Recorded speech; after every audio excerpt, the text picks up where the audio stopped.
Congo, ekolo na biso tobongisa yango. Congo, ekolo monene. Vous êtes bien sur Congo Liberty. Nous recevons aujourd'hui Monsieur Benjamin Mutsila, délégué général de la Fédération des Congolais de la diaspora. La FCD s'est fait connaître en particulier avec l'affaire des biens mal acquis et surtout celle des disparus du beach. On va en reparler. Monsieur Mutsila, bonjour. Bonjour. Alors, est-ce que vous pouvez rapidement nous parler de la FCD, de ses différents partenariats, de son organigramme, de son historique tout simplement? Voilà, c'est très long parce que il faut savoir que la FCD est née en 2000, donc officiellement au mois de juin 2000, mais elle est issue d'un colloque qui s'était tenu à l'Assemblée nationale en novembre 1999. Et suite à ça, donc les 60 associations qui avaient participé à ce colloque, on avait décidé de créer une structure qui se serait mise à côté des populations congolaises pour essayer de les aider dans ce qu'elles subissaient, ces populations bien évidemment, puisqu'on doit se rappeler qu'à partir de 1997, s'est déclenchée au Congo une guerre contre les civils et que les populations avaient été livrées à elles-mêmes. Donc c'est à partir de ce moment-là qu'on a créé cette structure qui était une fédération, qui est toujours une fédération, donc qui regroupait au départ 60 associations. On s'est retrouvé après à 20 associations et aujourd'hui à une quinzaine d'associations qui restent actives dans les actions que peut aujourd'hui mener la FCD. Alors qu'est-ce qu'elle a fait depuis? Effectivement, comme l'a rappelé M. Mingwa, donc il y a eu deux grosses affaires aujourd'hui. Donc la première, c'était l'affaire des disparus du beach, donc, qui est appelée l'affaire des 10 disparus du beach. La plainte avait été posée en décembre 2001 avec au départ 3 associations, donc la FTIH, la LDH et l'OCDH, et s'y étaient adjoints pour la forme, mais aussi pour le fond, avec ses avocats, Survie. Et nous, la FCD, au départ, on servait, je dirais, de supplétif, puisqu'on amenait, nous, la matière qui permettait donc de déclencher cette plainte-là, mais aussi de pouvoir, je dirais, permettre le suivi de la plainte jusqu'à ce qu'on se constitue partie civile. En 2010, quand l'affaire a été ramenée au pôle des affaires des disparitions forcées à Paris. Mais aussi l'affaire des biens mal acquis, bien évidemment, comme on vient de le dire. Et sur celle-là, c'est une affaire qui, en principe, aurait dû être la première, puisque dès la création, ou même avant la création de la fédération, en tant que militants de survie, quelques Congolais qu'on était, une dizaine, une vingtaine, on travaillait déjà avec Survie dans une structure qui s'appelait BPEM, c'est bien public d'intérêt mondial. Donc dans cette structure-là, on essayait de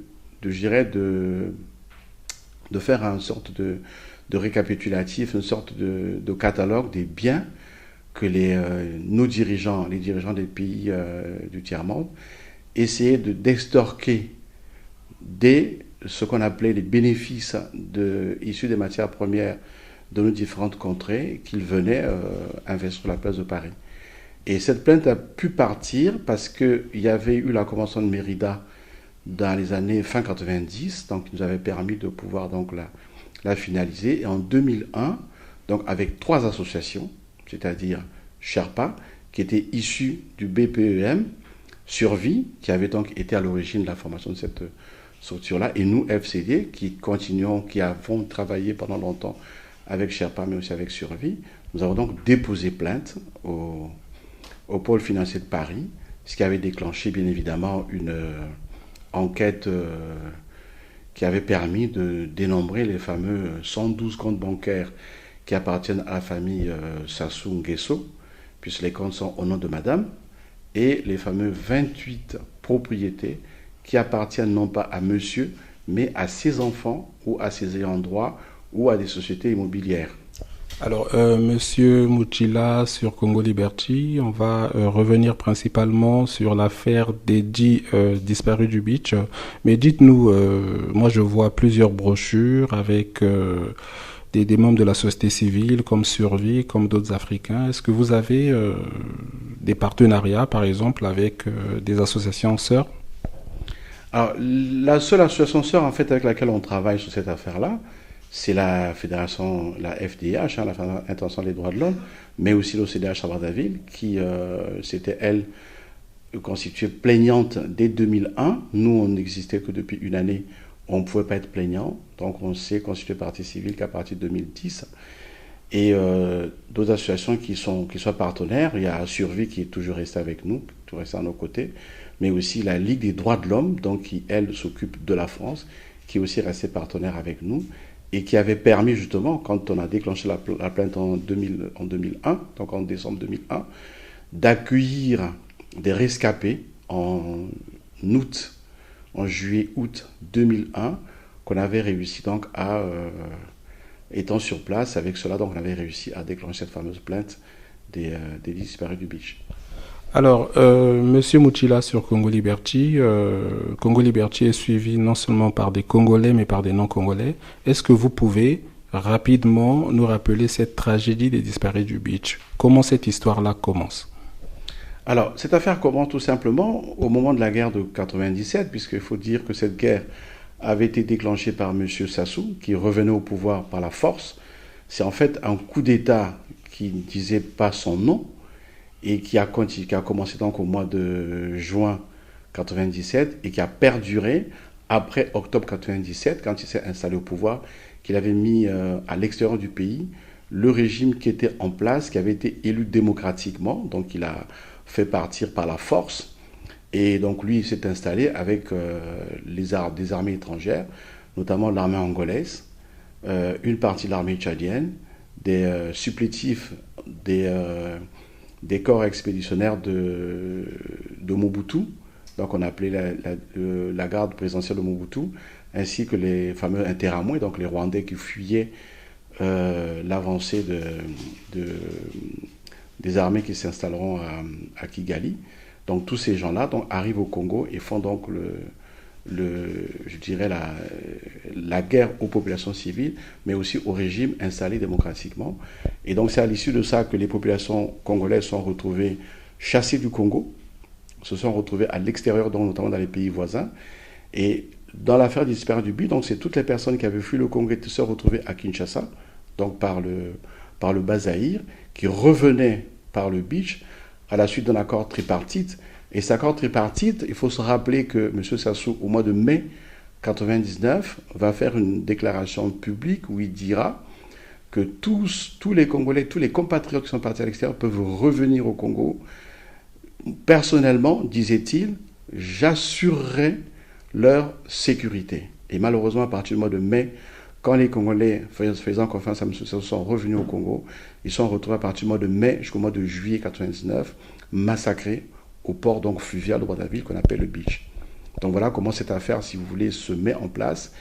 Et à l'issue de ça, donc à Brazzaville, il y avait donc des rescapés qui vont porter plainte, ou des parents des disparus qui vont porter plainte, dès 1999.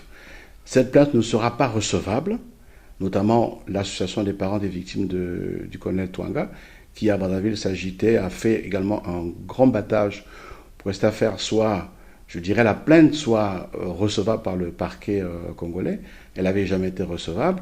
Donc nous, avec les rescapés qui viennent de Brazzaville, notamment 2 blessés, malheureusement, on ne cite jamais assez le nom de ces 2 blessés-là.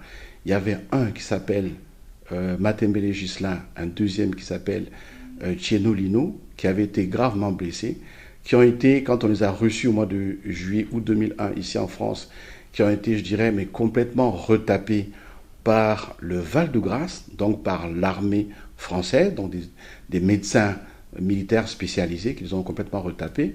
Et c'est à partir donc de ces 2 rescapés-là qu'on va donc poser la plainte au mois de décembre. Et aussi, bien évidemment, parce qu'on a su par la suite que M. Dabira habitait en France. Il a fallu que, comme nous avait demandé nos partenaires, qu'on cherche l'adresse de M. Dabira. Et moi, habitant pas très loin de ce domicile-là, donc je suis allé fouiller dans la ville voisine, qui est la mienne, donc qui s'appelle Villeparisis. Et c'est là qu'on a retrouvé le domicile de M. Dabira. Et c'est comme ça que la plainte avait été déposée au tribunal de Meaux. Alors, on va y revenir assez longuement, je l'espère. Il y a dans l'opinion Au sujet de ces disparus du beach, des gens qui disent que la sélection s'était faite sur une base ethnique. Est-ce que c'est vrai ou vous allez me permettre, puisqu'on parle quand même d'une situation très tragique, ou est-ce que c'est une simple vue de l'esprit de ceux qui le disent? Est-ce que on a sélectionné des gens parce qu'ils appartenaient à une région spécifique?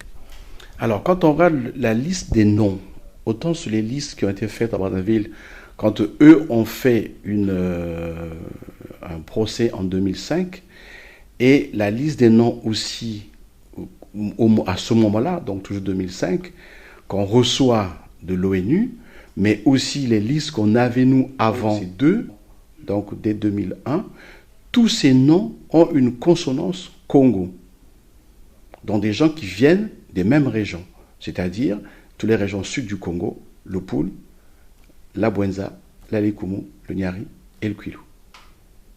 Donc tous Congo. Et il faut savoir aussi que quand Brazzaville fait son procès en 2005, la plainte est posée pour génocide, crime de guerre, assassinat, crime contre l'humanité, arrestation, détention et séquestration arbitraire. Ça, c'est ce qui se passe à Brazzaville. Donc, il montre bien qu'effectivement, tous ceux qui ont été massacrés, tous ceux qui ont disparu pendant ces événements-là, appartenaient tous, je dirais, au même groupe ethnique Congo. Monsieur Muchila, sur Congo Liberty, nous évoquons aujourd'hui un événement tragique pour le Congo et même pour l'Afrique. Alors, Monsieur Muchila, on peut se renseigner sur la procédure des disparus du beach. Comme vous l'avez dit, la première plainte est tombée, si je ne me trompe pas, vous me corrigerez, en 2001. Et en 2002, il y a eu l'ouverture d'une procédure, en tout cas d'une information judiciaire. On est aujourd'hui en 2016. La procédure a commencé en 2002. Elle court toujours en 2016. Est-ce que vous n'êtes pas instrumentalisé par la justice française qui finalement fait courir tout le monde? Je crois que là, il faut se rappeler ce que c'est la procédure pénale. Même les assassins, ou on dira plutôt les présumés assassins, ont aussi droit à une part, pour ne pas dire à leur part de vérité. Donc ils sont en droit aussi de venir contester une procédure qui se met en place. C'est ce qui permet donc à cette procédure de suivre son cours depuis. Mais il faut savoir que cette procédure-là a suivi toutes les péripéties possibles et imaginables. Il y a eu beaucoup de contestations des faits de disparition par le pouvoir en place entre 2001 et 2005. Et finalement, en 2005, eux font un procès. Et quand ils font le procès, il faut rappeler qu'ils font ce procès-là sur conseil du régime Chirac de l'époque. Parce qu'ils savaient très bien qu'il y avait eu des disparitions. Puisque l'ONU a aussi été dans l'accord tripartite, donc partenaire de personnes qui devaient rentrer à Brazzaville, mais qui ont disparu. Donc, on dira que nous ne sommes pas instrumentalisés. Pourquoi? Parce que tout simplement, une procédure pénale peut être très longue, comme elle peut être très courte, et dans toute procédure pénale, la partie adverse a tout à fait le droit de contester, de chercher à ralentir la procédure, et c'est tout simplement ce qui se passe. Il faut savoir que dans cette procédure-là, nous sommes passés par la case cour d'appel, chambre d'instruction, cour de cassation, rechambre d'instruction, et notamment, je prends le cas de Dabira, il a quand même introduit près de 3 requêtes en annulation. Mais ces 3 requêtes ont à chaque fois été balayées. Et la dernière qui a été introduite, c'est celle qui a été introduite là il y a quelques semaines, qui est la 4e requête. Et dans cette requête en annulation, il y en a même une qui avait été introduite par Ndengue, qui avait été arrêtée en 2004 et qui avait été libérée de nuit. Il faut rappeler que c'était une justice qui s'est passée à 4 h du matin. Donc, ce n'est pas la justice qui instrumentalise cette affaire-là, mais c'est plutôt les politiques français qui ont essayé de freiner des cas de fer. Et pour l'opinion, je dirais, publique, il faut se rappeler qu'en France, le parquet étant celui qui reçoit les plaintes, ils ont réussi à circonscrire les disparitions des guerres contre les civils au Congo uniquement à l'affaire du beach, alors qu'on a eu des disparitions dans plusieurs endroits au Congo.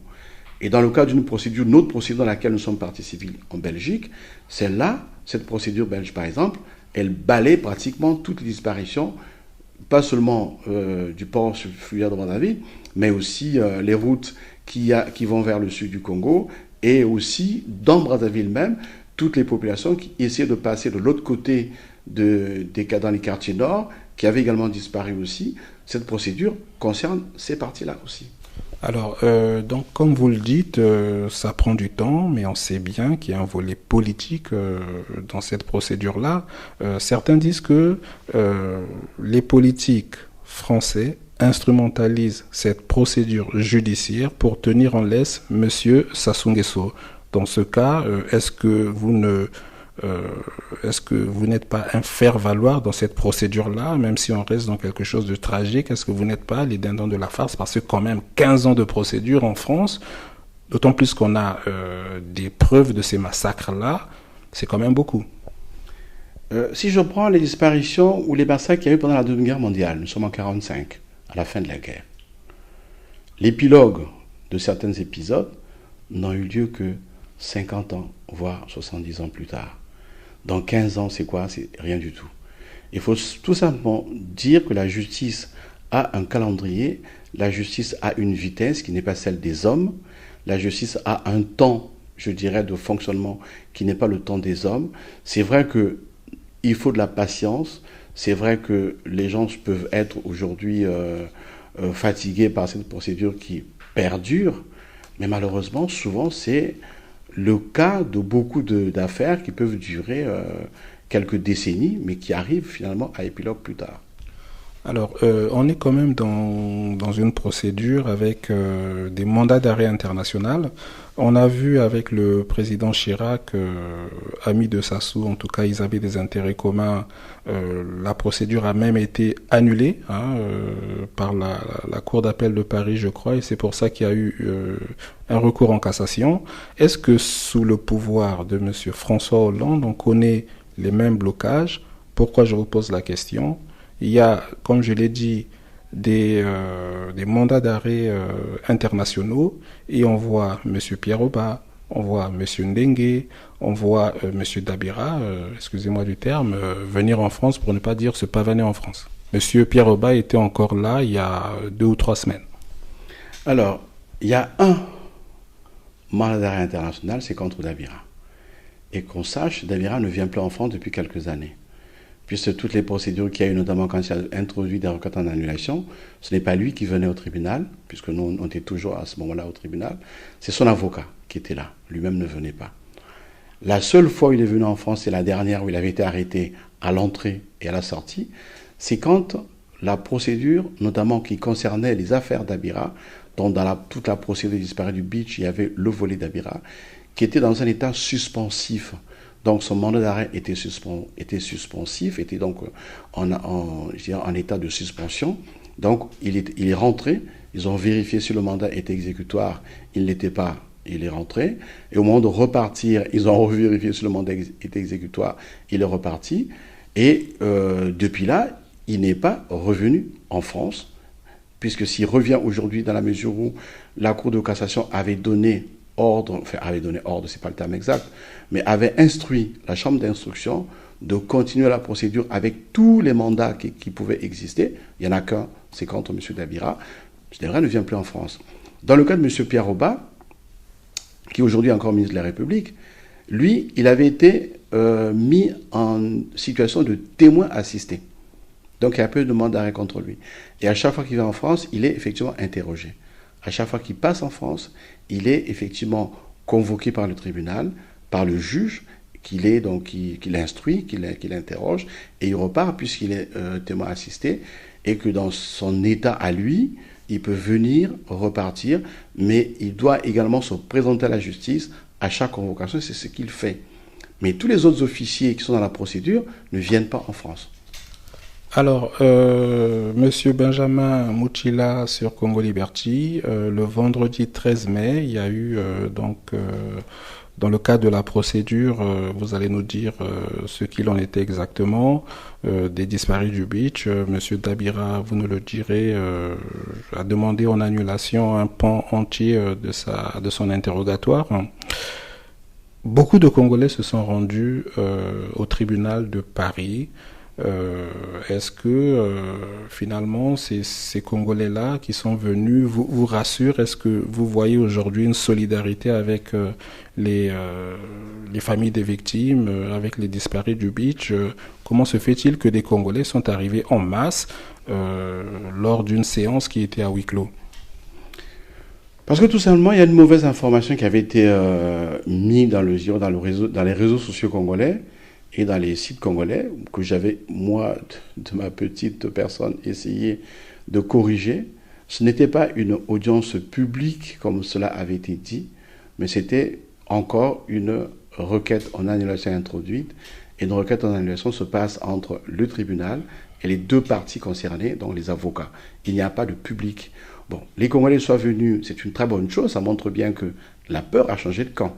Il faut se rappeler que dès 2001, quand la procédure commençait, quand on allait au tribunal, on se retrouvait entre nous, membres de la FCD, quelques rares militants congolais qui venaient nous assister, et les avocats. Donc si je prends le public, on devait se retrouver même pas une dizaine, alors que la dernière fois, on était effectivement très nombreux. Est-ce que c'est pour vous, excusez-moi, M. Moutila, une façon de mettre la pression à la justice française? Je crois qu'à la justice, il ne faut jamais faire une pression, il ne faut jamais mettre la pression. Il faut laisser la justice dérouler le plus simplement du monde parce qu'elle sait ce qu'elle fait. Quand elle est dans une procédure, elle sait qu'elle doit aller jusqu'au bout d'une procédure.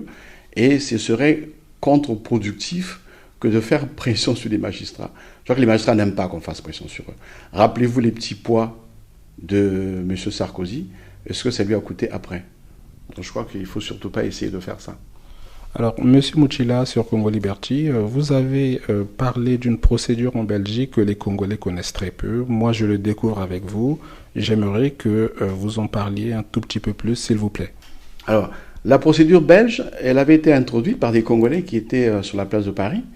C'était des associations dont je n'ai plus mémoire des noms, puisque ces associations, depuis, ont disparu, comme beaucoup d'associations congolaises. Et quand on est allé finalement dans cette procédure en Belgique, on avait été convoqué par les commissaires enquêteurs, et parce qu'ils ne retrouvaient plus les associations qui avaient porté plainte. Donc les commissaires enquêteurs se sont tournés vers la FDH Paris en demandant, voilà, vous êtes de la FDH sur Paris, donc qui je dirais, a autour d'elle beaucoup d'associations du monde. Est-ce que vous pouvez retrouver des personnes qui avaient porté plainte sur la place de Bruxelles dans les disparitions des guerres contre les civils au Congo? Et c'est comme ça que la FDH nous a demandé si on était prêt, en plus des disparus du beach de Brazzaville sur Paris, à aller endosser comme partie civile la procédure belge. Et c'est comme ça qu'on est passé sur la procédure belge, mais qui, elle, concerne toutes les disparitions du Congo. Puisque quand je suis arrivé, moi, dans le bureau du commissaire enquêteur de la police royale belge, ils avaient sur leur table un livre qui est le livre que M. Dader a écrit, qui s'appelle Brazzaville à feu et à sang.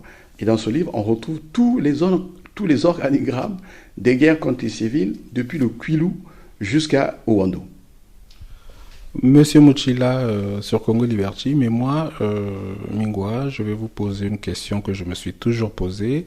On sait tous que le retour de nos malheureux compatriotes qui ont été massacrés au beach de Brazzaville s'est fait suite à un accord tripartite avec le HCR. Donc c'est pour ça qu'on parlait tout à l'heure des Nations Unies qui étaient impliquées dans cet accord-là. Est-ce que les Congolais pourquoi les Congolais n'ont pas porté plainte contre le HCR qui, à mon avis, aussi est responsable, même si ils n'ont pas participé à ces massacres? Ou sinon, pourquoi le HCR n'est pas du tout partie civile dans cette affaire-là? Alors, comme toute organisation internationale donc, qui dépend de l'ONU, ils ne peuvent pas rester en justice, donc ils ne peuvent pas être partie civile.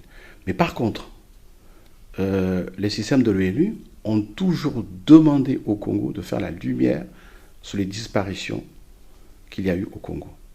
Pour preuve, 2005, quand ils font leur procès à Brazzaville, à l'époque, ils disaient il n'y a pas eu de disparition, c'est une vue de l'esprit de l'opposition installée à Paris.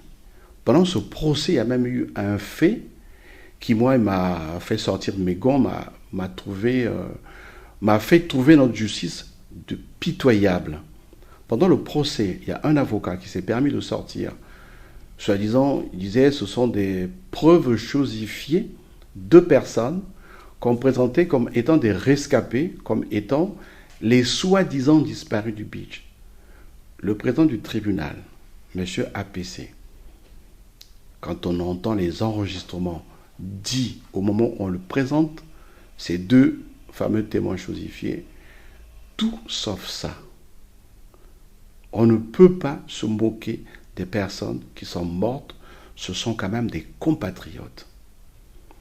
Donc ça montre bien qu'à ce moment-là, que quoi qu'on puisse faire, les disparitions étaient réelles et que l'ONU, je ne fais pas l'avocat du diable de l'ONU, mais je vais juste resituer ce que sont les choses, parce que l'ONU à ce moment-là avait demandé au gouvernement congolais effectivement de faire un procès en bonne et due forme. Leur procès malheureusement s'est soldé par une indemnisation des familles qui avaient des disparus, mais sans criminels.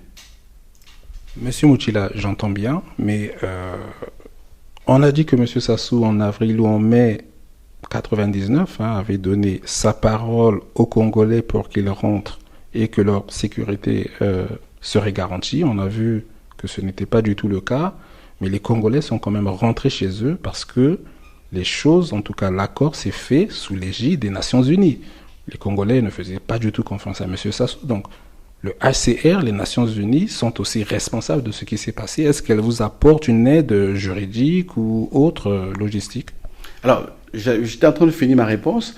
L'aide que apportent les systèmes des Nations Unies. En 2005, donc pendant ce procès qui se fait à Brazzaville, eux, ils vont compléter la liste du Congo en disant, voilà des personnes disparues dont vous, à Brazzaville, vous ne parlez pas. Donc, c'est le système des Nations Unies qui s'occupe de ce qu'on appelle les disparitions forcées. Donc, demandez au gouvernement congolais d'inclure dans leur procédure à Brazzaville ces listes-là. Cette liste, nous la recevons ici à Paris pendant une conférence de presse qu'on fait donc à la Maison de la Radio. Et donc, la liste arrive, et c'est moi qui la lis devant les journalistes qui se trouvaient sur la place. Donc, vous voyez bien qu'à ce moment-là, déjà, les systèmes des Nations Unies sont à nos côtés. Et en 2011, ils rappellent au gouvernement congolais que le procès tel qu'il s'est fait à Brazzaville était un procès qui était unique, qui ne s'était pas fait dans les termes normaux d'un procès et qu'il fallait le refaire. En 2011, les systèmes des Nations Unies le rappellent. Donc, ce qui montre bien que les Nations Unies, les systèmes des Nations Unies ne sont pas à côté du gouvernement congolais, mais se trouvent plutôt à côté des populations congolaises. Monsieur Moutila, sur Congo Liberty, on parle des Nations Unies. Selon la voix de l'Amérique, le secrétaire général des Nations Unies, Ban Ki-moon, aurait appelé Monsieur Denis Sassou Nguesso le mercredi 18, il y a 2 jours, puisqu'on est aujourd'hui vendredi 20, pour lui parler des massacres qui se font actuellement dans le pôle. Ça veut dire que les Nations Unies sont aujourd'hui au courant que des bombardements, des massacres de civils se font dans le pôle. Qu'est-ce que vous avez à dire à ce propos? On ne vous a pas beaucoup entendu sur ça, même sur la place de Paris, il y a eu différentes manifestations. Est-ce que la FCD, qui est dans les premières lignes de ce combat-là, donc des différentes procédures, a quelque chose à dire à ce sujet? Alors, tout simplement, quand il y a bombardement, il y a obligatoirement, effectivement, mort d'homme. Mais quand il y a mort d'homme, il faut amener les preuves, soit des disparitions ou des morts. Or, nous savons que le pôle aujourd'hui est sous blackout. On ne peut pas y entrer. Nous avons des correspondants, effectivement, au Congo, comme dans le cas de l'OCDH, par exemple, ou d'autres amis qui sont sur place. Et nous attendons des preuves de tous ces massacres qu'il y a eu pour qu'on puisse, effectivement, soit rester en justice, ou alors engager d'autres procédures qui nous permettra de pouvoir, je dirais, populariser ce qui s'est fait. Si je prends le cas, par exemple, du 20 octobre l'année dernière, quand il y a eu des massacres à Pointe-Noire et à Brazzaville, au moment du fameux référendum où M. Sassou voulait changer la Constitution, nous avons effectivement produit un document avec des photos qui montraient bien qu'il y a eu des massacres. Nous avons, avec un collectif auquel nous appartenons, qui s'appelle Collectif Élection, Nous avons également introduit au niveau des places diplomatiques, mais aussi pour information à la CPI, des documents prouvant qu'il y a eu des massacres, effectivement. Parce que les photos, nous avons des photos. Nous avions reçu des photos des amis qui étaient sur place, qui ont pu nous les faire parvenir, alors que quand on les demandait à d'autres personnes, notamment à la classe politique qui était sur place, on n'avait aucun support pour pouvoir, si vous voulez, ou manifester ou produire un quelconque document. Mais dans ce cas-ci, on n'a pas encore de documents avérés pour qu'on puisse effectivement faire ce travail-là. Mais ça n'exclut pas qu'au niveau du Congo particulièrement, notre travail se fait. Mais aujourd'hui, avec le savoir-faire que nous avons, on évite d'avoir, si vous voulez, des réactions épidermiques pour éviter justement d'être contre-productif. On préfère amener toutes les preuves possibles et imaginables et faire un gros travail de lobbying. Mais ça n'exclut pas qu'actuellement, on fait ce travail de lobbying, mais comme soit un travail de lobbying, on ne va pas le créer sur la place publique, on le fait plutôt entre les portes. Alors, Monsieur Mutsila sur Congo Liberty, je vais vous poser une dernière question avant qu'on ne conclue cet entretien qui a été riche. D'ailleurs, on vous invitera de nouveau pour parler donc de la suite de la procédure des disparus du beach, mais surtout du volet des biens mal acquis dont on n'a pas parlé aujourd'hui. Je peux vous parler de Ban Ki-moon au sujet des bombardements dans le Pool, mais on n'entend pas du tout M. François Hollande en parler. Est-ce que M. Ban Ki-moon aurait des informations que M. François Hollande n'a pas, en tout cas le gouvernement congolais? Est-ce que vous n'êtes pas un tout petit peu déçu par la politique française au Congo-Brazzaville? Être déçu, il faut d'abord que pour être déçu, il fallait que j'attende beaucoup de M. François Hollande. Or, rappelez-vous comment appelait-on M. François Hollande au sein du PS? On l'appelait Culbuto. Tout simplement pour vous rappeler que c'est un personnage qui, je l'appelle personnage parce que c'est quelqu'un qui ne réagit pas à chaud face aux événements, mais c'est quelqu'un qui, au sein de son parti, cherchait toujours ce qu'on appelait la synthèse. Donc, face à certains événements, c'est quelqu'un qui peut douter, qui peut chercher à botter en touche, qui peut réagir assez rapidement. Et donc, de lui, moi, personnellement, je n'attends rien.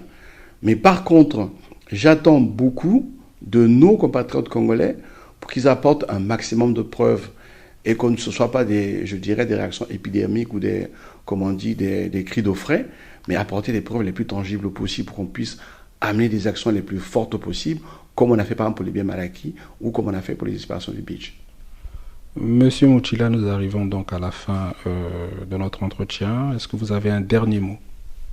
Alors, mon dernier mot se tournera tout simplement vers les Congolais. Moi, je pense qu'il faut non seulement garder espoir, mais avoir à l'esprit tout simplement que dans toute procédure, la justice a son propre calendrier, la justice a son temps de réaction qui n'est pas le temps des hommes.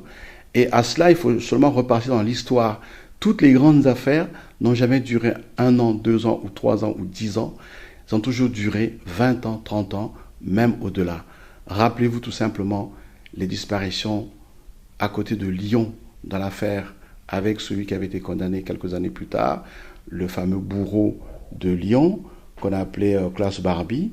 Il n'a été passé à la justice que plus de 40 ans après. Les faits sont passés en 1944. Il est passé en justice dans les années 90, donc 50 ans plus tard.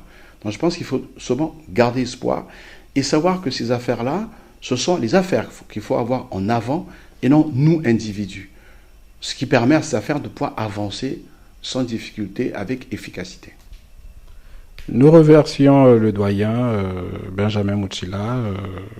Vous êtes le bienvenu sur Congo Liberty. Nous recevons aussi les internautes et les téléspectateurs de Congo Liberty. Nous vous souhaitons un bon week-end. À très bientôt.